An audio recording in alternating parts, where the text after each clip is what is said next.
আমাদের পরবর্তী বন্ধু চলে এসো। চলো গান শুনি। আমি কি তোমার মতো এত ভালোবাসতে পারি? আমি কি তোমার মতো এত ভালোবাসতে পারি?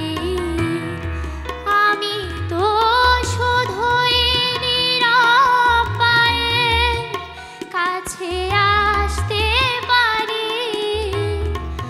আমি তো শুধুই নিরাপায়ে কাছে আসতে পারি। তুমি কিন্তু সুন্দর একটি গান বেছে নিয়েছো, তবে আমার মনে হয় যে তুমি একটু সিরিয়াস কম। ভালো গাচ্ছো, সব ঠিক আছে, কোথায় যেন একটু এলোমেলো হয়ে যাচ্ছে, এটি আমার মত। আমরা এখনো বড় হয়েছি, আমরাও শিখছি। সো আমাদের আরেকটু শিখতে হবে, তোমাকেও আরেকটু সময় নিতে হবে, আরেকটু শিখতে হবে, আরেকটু স্থির হতে হবে। ঠিক আছে?